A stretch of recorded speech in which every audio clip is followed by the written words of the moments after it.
ইরানের টানা হামলায় পাগল প্রায় ইসরায়েলিরা। তেহরানের টার্গেট থেকে বাদ যায়নি মার্কিন দূতাবাসও। ভয়ে বাংকারে লুকিয়েছিলেন তেল আবিবের কূটনীতিকরা। ইরান ইসরায়েল যুদ্ধে নতুন করে আলোচনায় পাকিস্তান। তেহরানে পরমাণু হামলা হলে তেল আবিবে পাল্টা পরমাণু বোমা ফেলবে ইসলামাবাদ, দাবি ইরানের শীর্ষ সেনা কর্মকর্তার। ইরাকে চরম বেকায়দায় যুক্তরাষ্ট্র। মার্কিন দূতাবাস ঘিরে ফেলেছে দেশটির বাসিন্দারা। নিরাপত্তার অজুহাতে পালিয়ে গেছেন আমেরিকান কর্মীরা। বেনিয়ামিন নেতানিয়াহুর বাসভবন লক্ষ্য করে চালানো হয়েছে ক্ষেপণাস্ত্র হামলা। ছোড়া হয় অন্তত 50টি ব্যালিস্টিক মিসাইল। আগের যে কোনো সময়ের চেয়ে ইরানে হামলার পরিধি বাড়াতে পারে ইসরায়েল। ভয়ের আতঙ্কে তেহরান ছাড়ছেন হাজার হাজার মানুষ। ইসরায়েলে ইরানের হামলার তালে তালে উল্লাসে মাতেন লেবাননবাসী। ইয়েমেন গাজাতেও চলছে উৎসব মিছিল।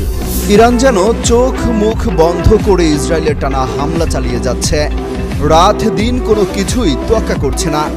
সব হুমকি ধামকি উপেক্ষা করে ইসরায়েলকে রীতিমতো গাজার দৃশ্য দেখিয়ে ছাড়ছে তেহরান। তারই ধারাবাহিকতায় সোমবার আবারও ক্ষেপণাস্ত্র হামলা চালিয়েছে ইরান। এই হামলায় রাজধানী তেল আবিব ও বন্দর নগরী হাইফার বহু স্থাপনা ক্ষতিগ্রস্ত হয়েছে।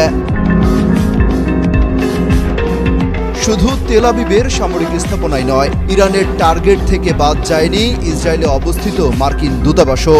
ইরানের চালানো ক্ষেপণাস্ত্র হামলায় কিছুটা ক্ষতিগ্রস্ত হয়েছে যুক্তরাষ্ট্রের দূতাবাস। তবে কোনো হতাহত হয়েছে কিনা তা বিস্তারিত এখনো জানা যায়নি। মার্কিন গণমাধ্যম সিএনএন বলছে দূতাবাসটি বন্ধ রাখা হয়েছে। সেখানে আশ্রয় নেওয়া বাসিন্দাদের নিরাপদে সরিয়ে নেওয়া হয়েছে। পরিস্থিতি আরও খারাপ হতে পারে সেই শঙ্কায় অনেকে বাংকারে লুকিয়েছেন। মার্কিন প্রেসিডেন্ট ডোনাল্ড ট্রাম্প আগেই হুঁশিয়ারি দিয়েছেন, যদি মার্কিন ঘাঁটি বা তাদের স্বার্থে হামলা হয় তাহলে ওয়াশিংটন সম্পূর্ণ শক্তিতে জবাব দেবে। অপরদিকে ইরান এই হুমকি শুনে একটুও পিছু হটেনি। তারা বলছে মধ্যপ্রাচ্যে ইসলামী বাহিনী গঠন করে তারা লড়াই অব্যাহত রাখবে। ইরানের আরেক নেতা মোহসেন রেজাই বলেছেন, সৌদি আরব, পাকিস্তান ও তুরস্ককে সাথে নিয়ে তারা এই সেনাবাহিনী গঠন করবে। এদিকে ইসরায়েলি হামলায় ইরানের 2 শতাধিক মানুষ নিহত হয়েছে এবং আহত হয়েছে 1,500-এর বেশি মানুষ। বিশেষজ্ঞরা বলছেন এই সংঘাত ছড়িয়ে পড়তে পারে গোটা মধ্যপ্রাচ্যে। কারণ এরই মধ্যে ইরাকিরা রাস্তায় নেমে পড়েছে। সেখানে অবস্থিত মার্কিন দূতাবাস ঘিরে বিক্ষোভ করা হয়। ভয়ে আর আতঙ্কে পালিয়ে যায় ইরাকের মার্কিন দূতাবাসের কর্মকর্তারা। যেভাবে ইরান ইসরায়েলের মধ্যে হামলা পাল্টা হামলা চলছে, তাতে যে কোনো সময় পরমাণু হামলা চালিয়ে বসতে পারে নেতানিয়াহু প্রশাসন। এমন পরিস্থিতির মধ্যে আলোচনায় এশিয়ার অন্যতম পরমাণু শক্তিধর দেশ পাকিস্তান। মধ্যপ্রাচ্যের চলমান উত্তেজনায় বড়সড় ইঙ্গিত দিয়েছেন ইরানি রেভলিউশনারি গার্ডের জ্যেষ্ঠ এক কর্মকর্তা। তিনি দাবি করেছেন, ইসরায়েল যদি ইরানে পারমাণবিক হামলা চালায় তাহলে তার মারাত্মক জবাব দেবে পাকিস্তান। ওই ইরানি জেনারেল জানিয়েছেন, ইসলামাবাদ এই আশ্বাস দিয়েছে, তেহরানে পারমাণবিক আঘাত এলে তারা ইসরায়েল লক্ষ্য করে একই ধরনের জবাব দেবে, অর্থাৎ পাকিস্তান ইসরায়েলে পরমাণু হামলা চালাবে। ইরানের দাবি, পাকিস্তান শুধু সামরিক নয়, রাজনৈতিকভাবেও তাদের পাশে থাকার অঙ্গীকার করেছে। মুসলিম বিশ্বকে এক প্ল্যাটফর্মে আনার কথাও উঠেছে আলোচনায়। 2 দেশের সম্পর্কের ইতিহাসে উত্থান পতনের পর আবারও ঘনিষ্ঠতা বাড়ছে বলে ধারণা করা হচ্ছে। এদিকে ইরানি পক্ষ দাবি করছে, তাদের কাছে এমন কিছু সামরিক সক্ষমতা রয়েছে যা এখনও সামনে আনা হয়নি। সম্প্রতি 2 দেশের সম্পর্কে উষ্ণতা ফিরে এসেছে। মুসলিম বিশ্বের ঐক্যের ডাকও উঠে এসেছে আলোচনায়। যদিও পাকিস্তান পরমাণু অস্ত্র ব্যবহারের বিষয়ে আনুষ্ঠানিকভাবে কিছু বলেনি, তবে ইসরায়েলের বিরুদ্ধে অবস্থান স্পষ্ট করেছে। বিশ্বের 9টি স্বীকৃত পারমাণবিক শক্তিধর দেশের তালিকায় পাকিস্তান ও ইসরায়েল 2 দেশই রয়েছে। এই প্রেক্ষাপটে অনেকেই বলছেন, সাম্প্রতিক হুঁশিয়ারি আসলে সরাসরি যুদ্ধের প্রস্তুতি নয়, বরং কূটনৈতিক চাপ তৈরির কৌশল হতে পারে। অন্যদিকে যুক্তরাষ্ট্রের প্রেসিডেন্ট ডোনাল্ড ট্রাম্প জানিয়েছেন, তিনি ইসরায়েল ইরান সংঘাত নিরসনে মধ্যস্থতা করতে চান। তবে তার হুঁশিয়ারি, ইরান যদি যুক্তরাষ্ট্রকে হুমকি দেয় বা আঘাত করে তবে নজিরবিহীন সামরিক শক্তি দিয়ে জবাব দেওয়া হবে। পাকিস্তানের প্রতিরক্ষা মন্ত্রী খাজা আসিফ এ প্রসঙ্গে বলেছেন, পশ্চিমা বিশ্ব যদি ইসরায়েলের পারমাণবিক অস্ত্র নিয়ে নীরব থাকে তবে গোটা বিশ্বের নিরাপত্তাই প্রশ্নের মুখে থাকবে।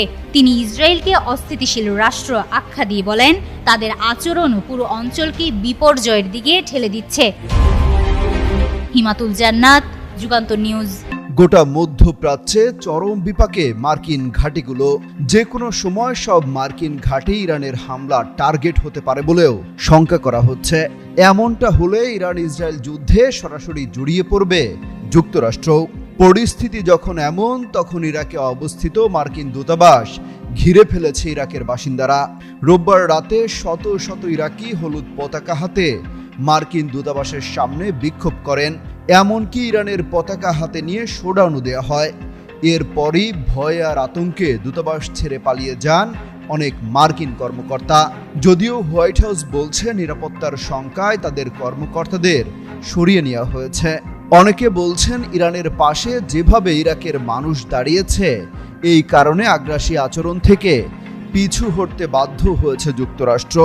ইরান ইসরায়েল যুদ্ধ বন্ধের আহ্বান জানিয়েছেন মার্কিন প্রেসিডেন্ট ডোনাল্ড ট্রাম্প। পাশাপাশি হুঁশিয়ারি দিয়েছেন, যদি কোনো কারণে যুক্তরাষ্ট্রের কোনো ঘাঁটি হামলার শিকার হয় তাহলে ইরানেও স্মরণকালের সবচেয়ে ভয়াবহ হামলা চালাবে যুক্তরাষ্ট্র।